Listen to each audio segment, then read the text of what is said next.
Estas crónicas han sido posibles gracias a mis mecenas de Patreon. Si quieres unirte a la comunidad, tienes los enlaces en la descripción. Gracias por vuestro apoyo.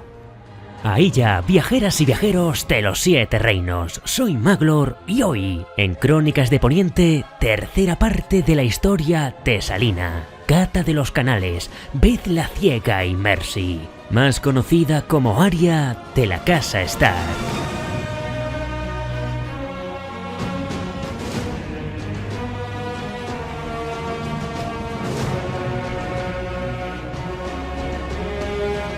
Hoy continuamos con la historia de Arya Stark, con una tercera parte donde repasaremos su trama en la ciudad de Bravos, tal y como se nos narra en los libros Festín de Cuervos y Danza de Dragones, y concluiremos con el primer capítulo de Vientos de Invierno, un libro que, como ya sabéis, a fecha de hoy aún no ha sido publicado, pero del que tenemos varios capítulos revelados por el propio escritor. Recordaros que, si no habéis escuchado la primera y segunda parte de la historia de Arya, tenéis los enlaces disponibles en la descripción. Y ahora sí, estas son las crónicas de hoy, así que levad anclas, izad velas, pongamos rumbo a Bravos.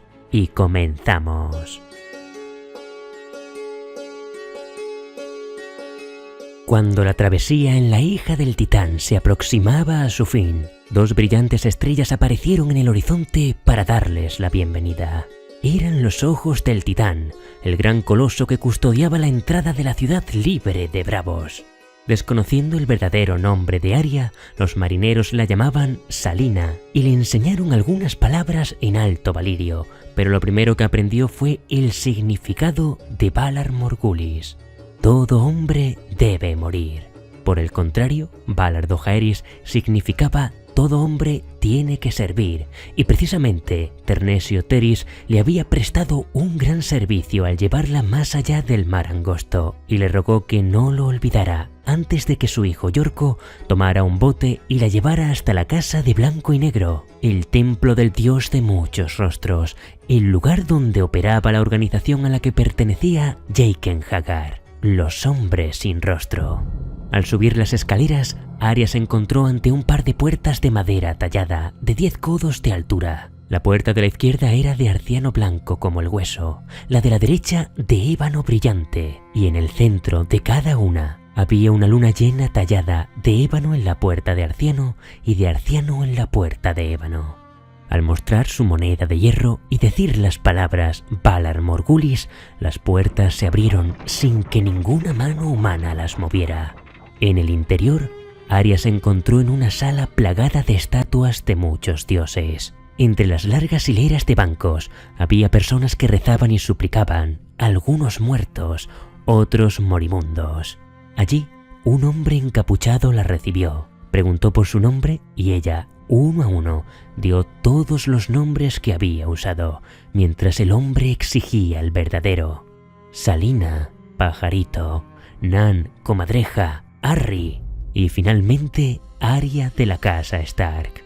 Cuando el desconocido le preguntó si temía la muerte, se quitó la capucha y mostró un cráneo amarillento con unas tiras de piel todavía aferrada a las mejillas y un gusano blanco que se retorcía en su órbita ocular. El rostro cadavérico solicitó un beso a Arya, y ésta lo besó allí donde debería estar la nariz y se comió el gusano blanco. Sorprendido, el hombre mudó el rostro al de un hombre extraordinariamente bondadoso. «Hasta ahora, nadie había intentado comerse mi gusano», dijo el hombre bondadoso. «¿Tienes hambre, pequeña?» «Sí», pensó ella, «pero no de comida». De aquella manera, Arya comenzó su servicio en la casa de Blanco y Negro. Sus primeras tareas consistían en ayudar a Uma, la cocinera, barrer los suelos del templo, servir las comidas, clasificar los montones de ropa de los muertos, vaciar sus bolsos y contar montones de moneditas. Todas las mañanas acompañaba al hombre bondadoso cuando recorría el templo en busca de los muertos, mientras él le contaba la historia de la organización. Cada mañana, Arya participaba en la oración al dios de muchos rostros y ella recitaba los nombres de su lista. Si hubiera sabido cómo se llamaban, en su plegaria también habría incluido de buena gana a los Frey del Cruce. En una ocasión, al oír su rezo, el hombre bondadoso le recordó que si su intención era aprender el arte de los hombres sin rostro para buscar venganza, había llegado al lugar equivocado. En la casa de Blanco y Negro se le exigiría obediencia y servicio. Le ofrecieron ayuda para regresar a Poniente, ser una cortesana, conseguirle un buen matrimonio o entrar al servicio de algún noble mercader, pero Arya rechazó todas las ofertas. Al permanecer en el templo, el dios de muchos rostros se quedaría con todo su ser, física y mentalmente. Se quedaría con sus sueños y esperanzas, con aquello que amaba y aquello que odiaba. Los que entraban a su servicio tenían que renunciar a todo lo que los convierte en lo que son. Tenía que renunciar, por tanto, a todo lo que tenía, y eso incluía a Aguja. Aquella noche finalmente tomó sus posesiones y se deshizo de todas ellas en el muelle. Todo, incluido su ropa, fue lanzado al canal. Todo menos Aguja. Aguja era Robb, Bran, Rickon, su madre y su padre, hasta Sansa. Aguja eran los muros grises de Invernalia y las risas de sus habitantes. Aguja eran las nieves de verano, los cuentos de la vieja Tata, el árbol corazón con sus hojas rojas y su rostro aterrador, el cálido olor a tierra en los jardines de cristal, el sonido del viento del norte contra los postigos de su habitación. Aguja era la sonrisa de Jon Nieve. Los antiguos dioses del norte querían que la tuviera. El dios de muchos rostros se podría quedar con todo lo demás, pero no con su espada. Por ello, ocultó a Aguja con su vaina bajo una losa suelta del muelle, pues tal vez algún día la necesitara. Al día siguiente, Arya comenzó a aprender Braavosi junto a una acólita a la que ella define como la niña abandonada. Siempre que el hombre bondadoso le preguntaba «¿Quién eres?», Arya respondía «Nadie», pero su rostro delataba su mentira. Un día, Arya le preguntó cómo podría cambiar su rostro, al igual que lo hacía Jaqen H'ghar, un nombre que según el hombre bondadoso no le decía nada. Cabe destacar en este punto que, pese a que en la serie de HBO el papel del hombre bondadoso es asumido por Jaqen H'ghar, en los libros no es así, tal y como vimos en las crónicas de los hombres sin rostro, donde encontraréis más información sobre el personaje y sobre este gremio de asesinos. En cualquier caso, sea quien fuera en realidad, el hombre bondadoso le contestó que ese tipo de hechicería tiene un alto precio. Requiere años de oración, sacrificio y estudio para lograr dominar el encantamiento. Esto no intimidó a Arya y a partir de entonces, tal y como le indicó su mentor, cada mañana y cada noche se sentaba frente al espejo miriense de las criptas y entrenaba los músculos de su rostro haciendo muecas. Un día, el hombre bondadoso le dijo a Arya que debía dejar el templo por un tiempo para aprender la lengua Braavosi, y no hay mejor método para aprender que verse obligada a hablarlo a diario. Por ello, le ordena que trabaje para el pescador Brosco, vendiendo su mercancía a los marineros. Y así, Arya tomó una nueva identidad como Gata de los Canales, una huérfana de desembarco del rey a la que la fortuna había abandonado en Braavos. Como Gata, además de aprender la lengua Braavosi, cada día intenta aprender 3 cosas nuevas, mientras recorría con su carretilla las calles vendiendo mejillones, almejas y berberechos. En este periodo duerme en la casa de Brosco, pero durante 3 días al mes. Cuando la luna se tornaba oscura, volvía a ser nadie. Se dirigía a la casa de Blanco y Negro para continuar sus labores como sierva del dios de muchos rostros y le contaba los pequeños secretos de la ciudad al hombre bondadoso. Junto a la niña abandonada, comenzó a aprender también sobre el uso de venenos como el sueño dulce o las lágrimas de Lys, y hacían juegos para perfeccionar sus habilidades en el arte de mentir. Como curiosidad, añadir que mientras Arya vivía como Gata en Braavos, su hermana Sansa era Alayne en el Valle de Arryn. Gata en inglés es Cat, y si unimos los nombres de las 2 identidades de las niñas Stark, tenemos Cat Elaine, un juego de palabras que da como resultado Catelyn, el nombre de su madre. Una noche, mientras aún era Gata de los Canales, se topó con un hombre de la Guardia de la Noche que estaba siendo atacado por 2 jaques Braavosis. Era Samwell Tarly, que en ese momento se encontraba buscando a su hermano negro, Dareon. Gata sabía que el bardo Dareon se encontraba en el Puerto Feliz, uno de los muchos burdeles de Bravos.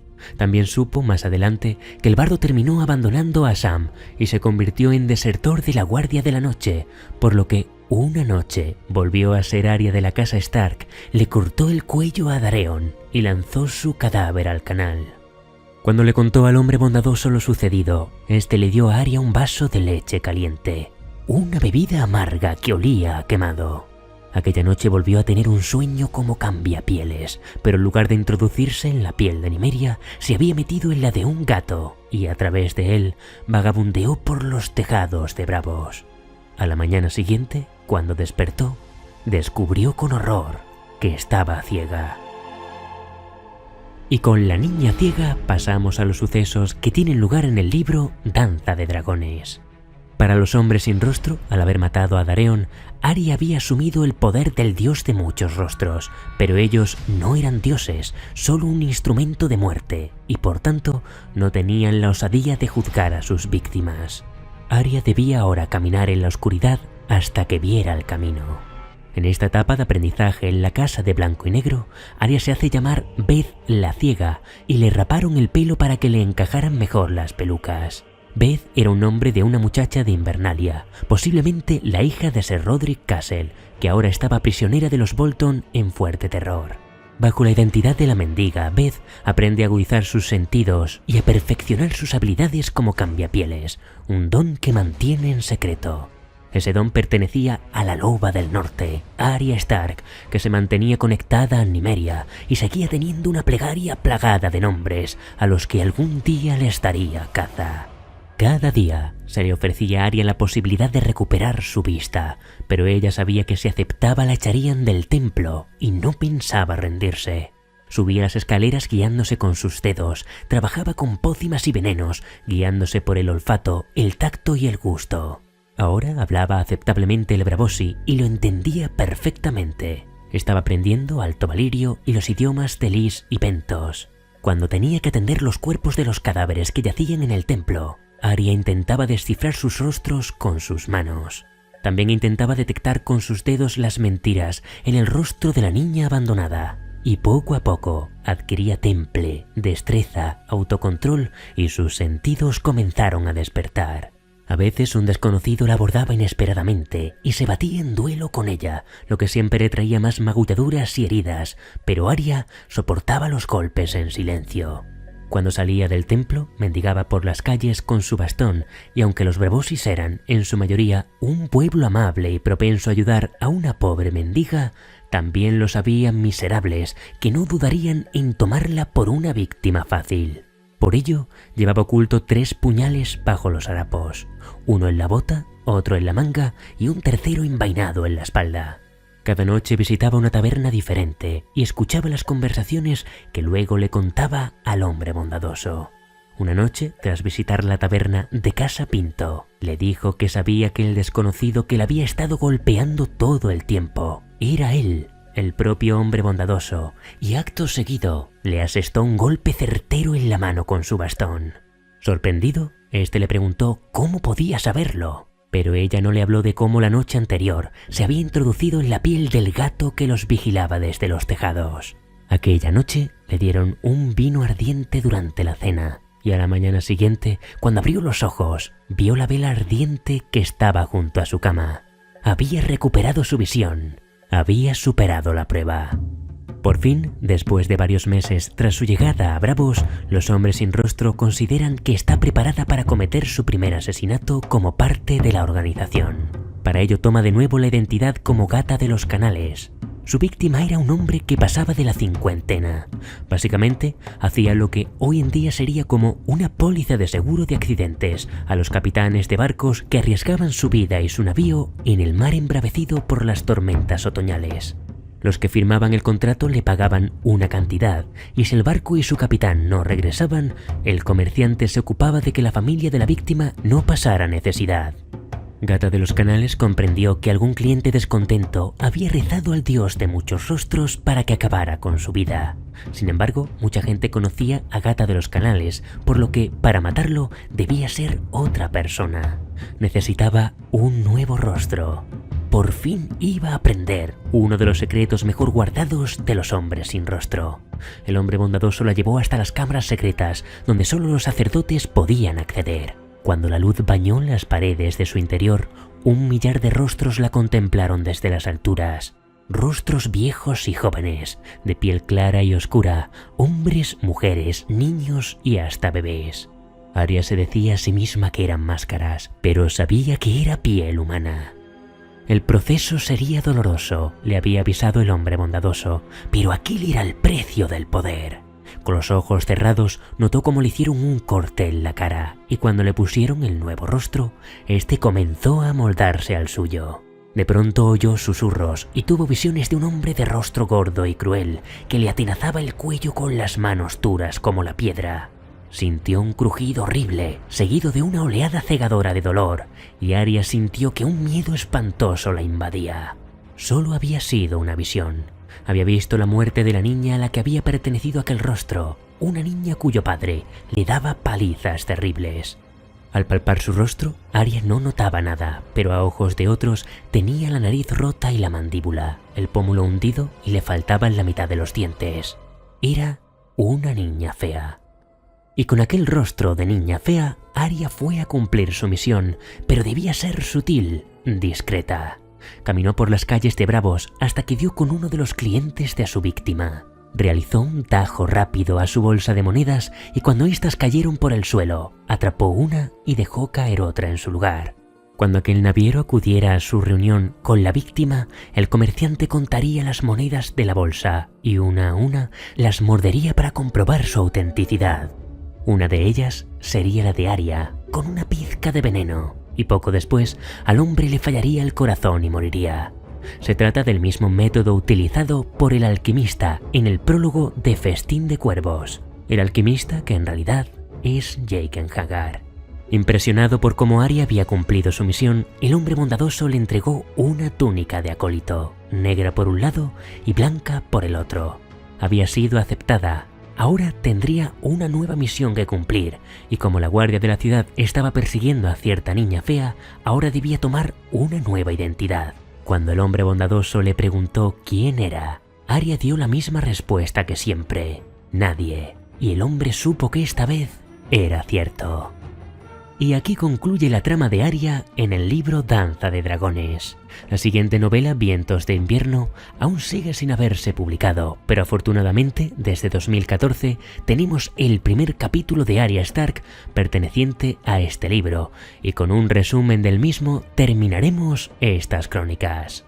Por orden del hombre bondadoso, Aria tomó un rostro hermoso y acudió a Izembaro para continuar su aprendizaje. Izembaro, conocido como el rey de los titiriteros, era el líder de una compañía de cómicos que realizaban sus representaciones en La Puerta, un teatro de Bravos. Con ellos aprendería el arte de la actuación, a cambiar su rostro con artificios. En la casa de blanco y negro también aprendería a tejer su apariencia con luces, sombras y deseos para engañar a la vista, al igual que hacían los hechiceros. Pero el verdadero arte de los hombres sin rostro era sólido y verdadero, como el rostro que había adoptado. Se hacía llamar Mercydin, pero todos la llamaban Mercy. Tras un tiempo trabajando en la compañía de actores, llegó una noche en la que la representación sería más especial de lo habitual, pues la ciudad de Bravos y el Señor del Mar tenían un invitado de honor, un enviado de Poniente. Se trataba de Ser Harys Swift, actualmente consejero de la moneda del rey Tommen, que viajaba hasta allí para tratar con el Banco de Bravos en nombre del rey. La obra se llamaba La Mano Sangrienta y en ella aparecen representados el rey Robert, Cersei, Joffrey, Tyrion y hasta una joven que será violada por el enano diabólico. Una muchacha cuyo rol sería representado por Arya y que bien podrían ser Shae o Sansa. Conociendo la forma de escribir de Martin, más parece lo segundo, pues resulta más poético e interesante que Arya ahora interprete el papel de su hermana y que todos la traten como la niña de rostro hermoso que nunca fue. Y mientras esperaba que la actuación diera comienzo, entre la guardia personal de Harys Swift encontró un rostro familiar. Era Rafford, uno de los hombres de la montaña. El mismísimo Raff el Dulce, que había matado a su amigo Lomi. Los dioses le habían hecho un regalo. Prista fue a su encuentro y utilizó sus artes femeninas para invitarlo a que la acompañara. Ella lo llevó a través de puentes y callejones, hasta que, al llegar al 5.º piso de escaleras donde estaba su habitación, Raph estaba agotado. Entonces Mercy comenzó la representación. ¿Recordaría Raph el Dulce cuál era su papel? La niña deslizó sus manos por la entrepierna, palpó y se retiró bruscamente cuando Raph dio un gruñido, mientras sus pantalones se volvían de color rojo por la sangre que comenzaba a brotar. El rostro del hombre se volvía pálido como la niebla de Bravos. ¡Ayúdame! ¡Trae una toalla o un trapo! ¡Presiona la herida, dioses! ¡Me siento mareado! ¡La madre tenga piedad! ¡Corre y trae un curandero rápido! Hay uno en el siguiente canal, pero no vendrá. Tendrás que ir tú a él. ¿Puedes caminar? ¿Caminar? Sus dedos estaban manchados de sangre. Estás ciega, niña. Estoy sangrando como un cerdo. No puedo andar así. Bueno, no sé cómo vas a llegar allí entonces. Tienes que llevarme. ¿Ves? Pensó Mercy. Sabes tu línea y yo la mía. ¿De verdad? Dijo Aria dulcemente. Raph el Dulce la miró atónito mientras la delgada y larga hoja salía de su manga. La clavó a través de la garganta bajo la barbilla, la giró y la sacó en una única y suave cuchillada. Una fina lluvia roja le salió y en sus ojos la luz se desvaneció. Valar Morghulis.